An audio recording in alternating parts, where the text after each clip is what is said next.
Para mas hindi, mas makontrol mo yung ano, yung Ayan, close guys. niya. Castillo sa Bukal. Ganyan siya. Ganda. Ganda, ganda sa loob daw. Sa may entrance fee daw naka-open to. siya. Tingnan natin. Ganda, naka-open. Check natin kung papayag sila magpalipad tayo ng drone. Wow! Nice, nice. Ganda ng loob. May templo dito. May temple. Wala si Buddha. Touchdown. Dito tayo sa Castillo Bukal. Okay. So open sila ng Wednesday to Sunday. Today is Thursday. So ayos. Monday to Tuesday bawal. Close sila. Entrance fee is 50 pesos per head. 3 feet and 2 years old is free. Gcash for photoshoot. Sky Castle Cafe is 1 p.m. to 10 p.m. Bawal daw yung camera. No outside food. Ah, bawal to? Ah, anong pwede? Camera. Cellphone. Ito yung cellphone ko ngayon. Oo nga! Napipinto to. Ginagamit ko na ito pantawag eh. Okay. So guys, bawal daw yung... Pag student ba may discount?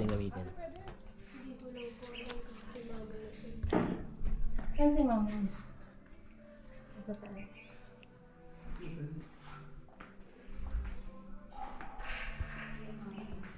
Wow! So para siyang antique shop. May mga step down tsaka step up ha. Yan. Hello po! Hello. Good morning! Good morning. How are you? Okay lang po. Kayo po?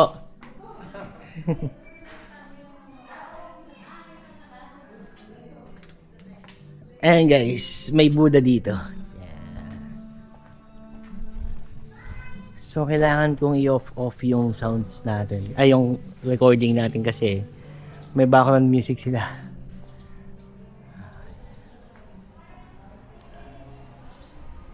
So may mga sofa naman para doon sa mga gusto mag-rest.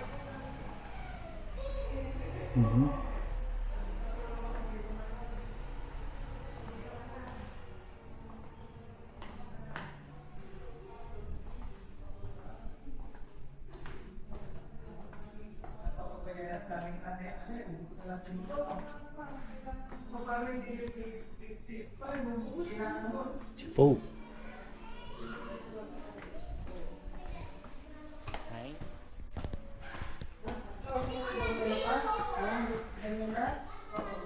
Namiss ko yung Thailand dito ah.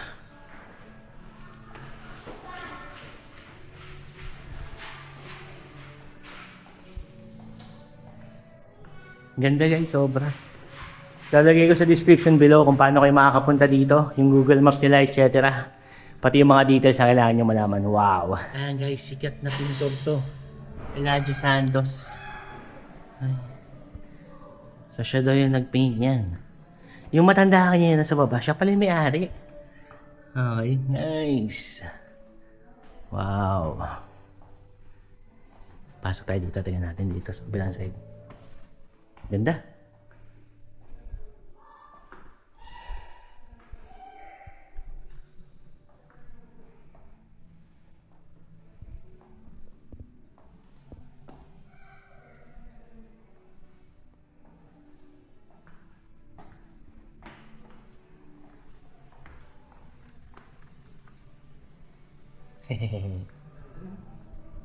Para siyang Temple of Leia, ano lang is, mas crowded to, mas maraming antique kaysa doon sa Temple of Leia sa Cebu.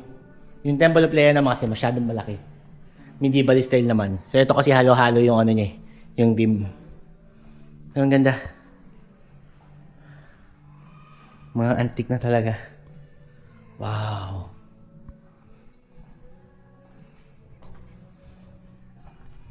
At ito yung view sa labas guys.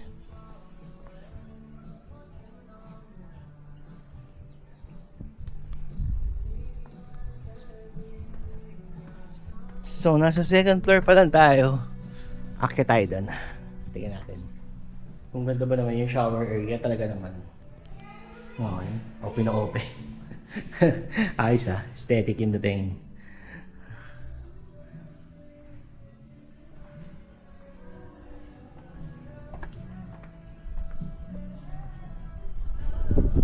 Ito guys, yung paakyat. Check natin. Ay, tindahan kanina.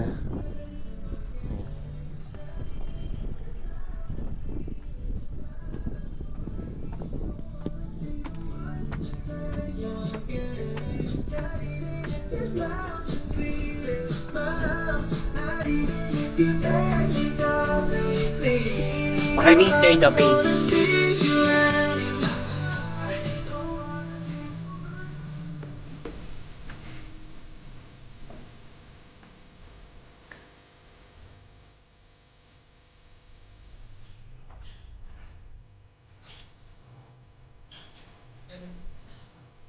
FBR.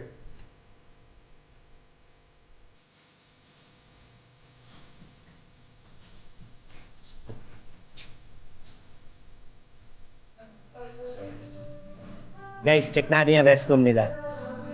Oh, di ba? Cool. Nice design.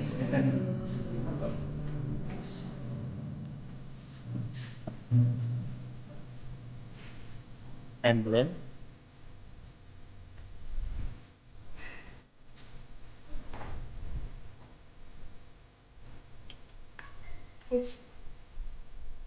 Ganda. Actually, mas marami kang Instagrammable place dito. Spot compared dun sa Temple Playa. Ayun ko, tika natin ha. At the same time guys, 50 pesos lang yung entrance, napakamura. No parking fee na babayaran. Laguna de Bay. Nakita tayo dun. Kita natin dun. Dun yung pinakahagdan. Check natin. Itong part. Oh. Castle na castle talaga yung style niya. Ganda.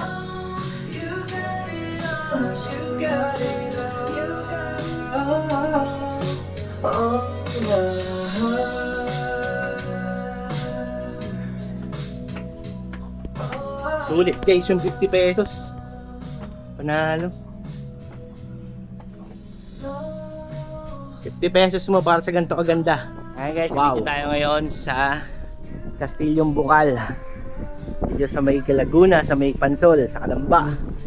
Ito yung view niya for 50 pesos na entrance fee. Panalo. Wow. Bakit pa doon? Akit pa tayo doon.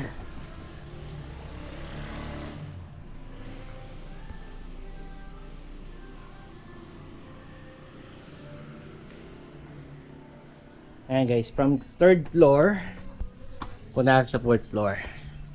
So ganun siya kalaki. Wow. Very aesthetic ang gala. Oh, bawat palapag, bawat rooms, bawat kanto may iba't ibang design, may iba't ibang view. Yan na yung makiling. Dito na natin siya. Oh, ganda, ang ganda. Ayan guys, the Mount Makiling. Kitang kita siya dito sa Castellong Bukal. Ayan. Ganda. Ginawang parang cave. Ay nako. Ito yung dapat iwasan ng mga turista, ng mga lokal, ng mga kabataan. Hindi dapat nagbabandalize. Okay, sayang. But still, maganda pa rin siya. Okay. Ayan guys, Bakit tayo mas doon? maayos na view Let's ng see. Makiling. Dito sa Castellong Bukal, ano.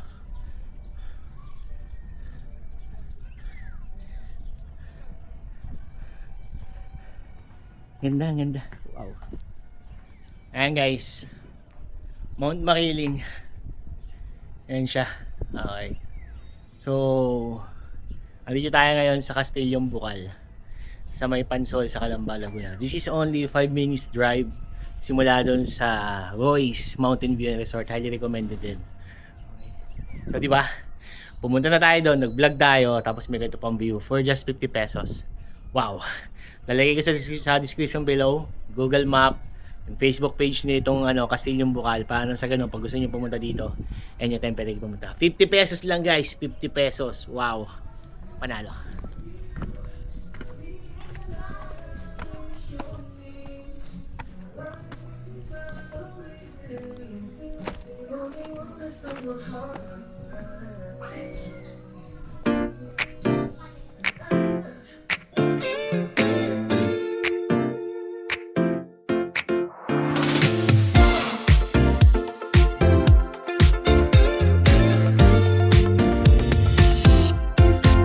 Sa pa'y aking tatahakin. Sa hangin ako'y sasabay. Sa ibaba'y mga lambak, tahimik na dumadaloy. Mga ilog na may lihim, sa taas ako tumutuloy. Hangin dumadampi sa pakpak, tibok ng puso'y sumasabay. Walang takot sa pag-akyat, kalayaan ang gabay. Lilipad sa itaas ng kabundukan, sa dulo ng langit hahanapin ang daan. Sa liwanag at sa unos man, matatag ang aking paglalakbay. Higit pa sa abot ng paningin, mga pangarap ay aabutin. Sa tuktok ng mundo'y aawitin. Ako'y buhay sa hangin. Nagnisining ang yelong bato sa gintong sikat ng umaga. Bawat tanim may kwento, nasa taas ko nadarama. Sumisigaw ang mga taluktok, inaanyayahan ng aking lakbay. Sa bawat pag-ikot ng mundo, pakikipagsapalaran ng tuyay. Malinaw ang aking signal, malawak ang abot tanaw. Sa bawat bukso ng hangin, lakas ko'y nagdaragdagan. Lilitad sa itaas ng kabundukan, sa dulo ng langit hahanapin ang daan.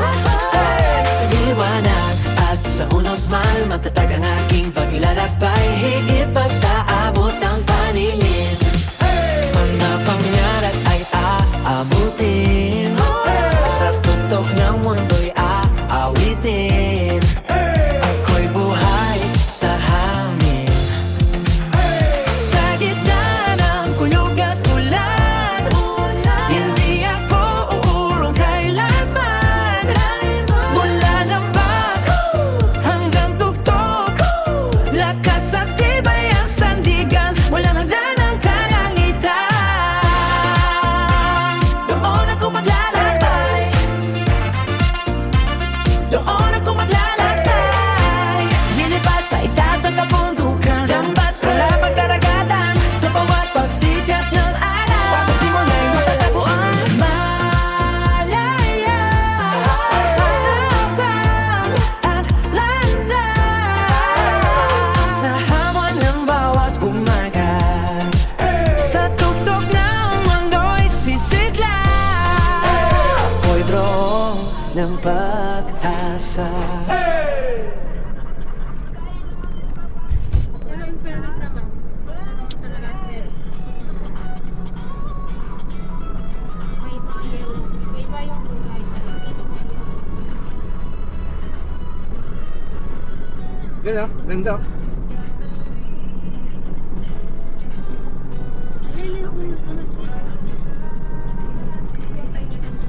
Yun, ang ganda. Yung kapal ah.